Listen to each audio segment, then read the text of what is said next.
Hey everyone, we're back again. This is Continuing Education. We're in the book of Acts. I'm Minister James Moss, and we're in chapter 27. We're about to cover verses 13 through 26. This one is entitled, The Storm at Sea.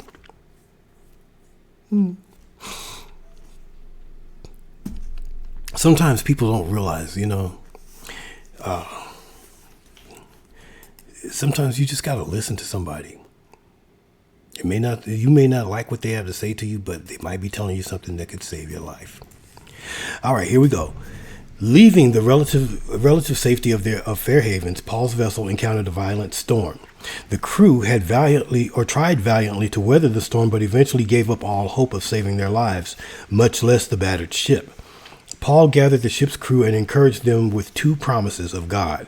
One, that he had been guaranteed safe arrival in Rome, and two, that everyone sailing with him would be protected from harm. One truth stands clear in the middle of this nerve-wracking voyage.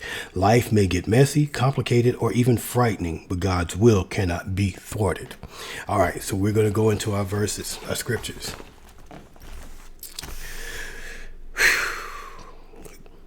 And when the south wind blew softly, supposing that they had obtained their purpose, loosing thence, they sailed close to Crete. But not long after there arose against it a tempestuous wind called Euroclydon or Euroclydon. Which one is it? Euroclydon or Euroclydon? I'm going to go with Euroclydon. Okay. And when the ship was caught and could not bear up into the wind, we let her drive, and running under a certain island which is called Clauda. We had much work to come by the boat, which when they had taken up, they used helps undergirding the ship, and fearing lest they should fall into the quicksands, struck sail and were so driven. And we, being exceedingly tossed with the tempest, the next day they lighted the ship. And the third day we cast out with our own hands the tackling of the ship.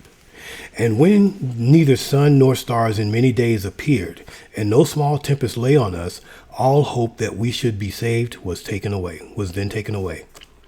But after long abstinence, Paul stood forth in the midst of them and said, Sirs, ye should have hearkened unto me, and not have loosed from Crete, and to have gained this harm and loss. And now I exhort you to be of good cheer, for there shall be no loss of any man's life among you, but of the ship. For there stood by me this night the angel of God, whose I am and whom I serve, saying, Fear not, Paul, thou must be brought before Caesar, and lo, God hath given thee all them that sail with thee. Wherefore, sirs, be of good cheer, for I believe God, that it shall be even as it was told me. Howbeit, we must be cast upon a certain island. All right. Verses 13 through 15. Favorable winds and weather at that moment caused the captain to proceed with the journey. Had these conditions continued, the ship would have brought the passengers and crew to their destination within hours, certainly less than one day. But the air current suddenly changed, and the resulting nor'easter. They got northeaster. It's nor'easter. I'm sorry. Coming down off the mountains of southern Crete was deadly. In describing this wind, Luke used the Greek word from which we get our English word typhoon, which is basically the English word typhoon. The opposing currents of air created a whirling motion of both clouds and sea, but then the wind began to blow steadily in one direction. Ancient ships lacked much ability to tack.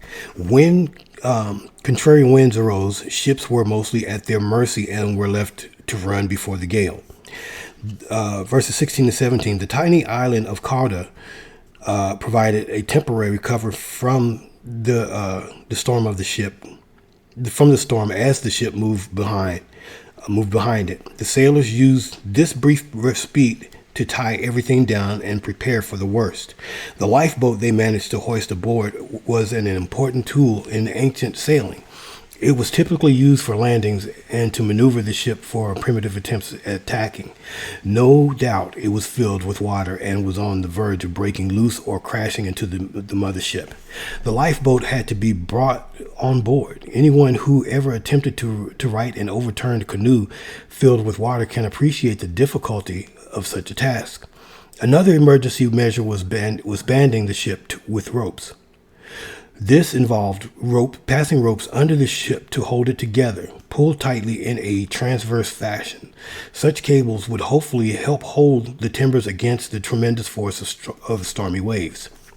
Even though Sirtis on the northern coast of Africa was some 400 miles away, the sailors began to fear the prospect of being driven there. The legendary quicksand and shoals in the southern Mediterranean were treacherous even in normal weather, so much so that Alexandrian ships would sail northward to Asia and then west to Italy to avoid this area. To combat this possible drift, the sailors lowered the sea anchor. This had the effect of giving the ship a dragging resistance to the wind and waves. By putting the ship on a starboard tack and by utilizing storm sails, the ship would have been able to drift slowly in a westerly direction. Verses 18 through 20. Despite all the emergency measures taken, the ship was being battered, perhaps even beginning to take on water. Crew members began throwing the cargo overboard to make the ship lighter. When this proved inadequate, the sailors threw out the ship's equipment. Such actions indicate the crew's absolute desperation. The severity of the storm obscured the sun and stars. The ship was being driven and tossed by the winds. It probably was leaking. A bleak sense of doom and despair permeated the passengers and crew. Verses 21 through 24. The passengers and crew probably had not eaten due to fear, busyness, depression, or seasickness. They may have been fasting, or supplies may have been depleted due to the extra length of the journey. Paul reminded the crew that with God's guidance, he had prophesied this very problem. Because he had been right in the past, they should have listened to him now and have hope. Paul told them, "None of you will lose your lives. For no one to die in a shipwreck would be considered a great miracle in the ancient world." Standing under dark skies on the deck of a ship that was bobbing like a cork, Paul stated the reason for his unlikely confidence.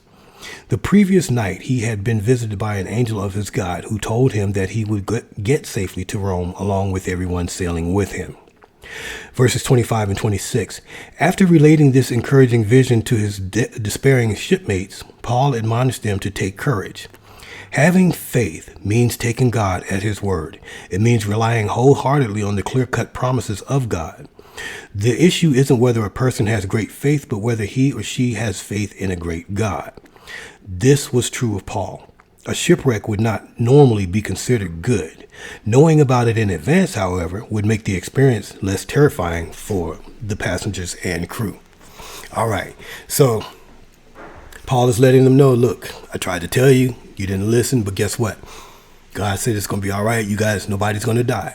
Okay, the ship is going to be jacked up. We're not going to be able to sail from this ship or use this ship no more, but everybody is going to survive.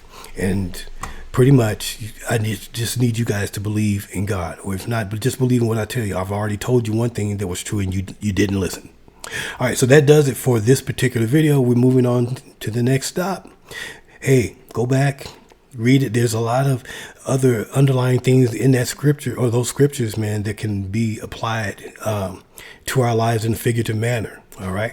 So go back, read them, listen to the commentary, meditate, ask God, help me to see how this can be applied to my life.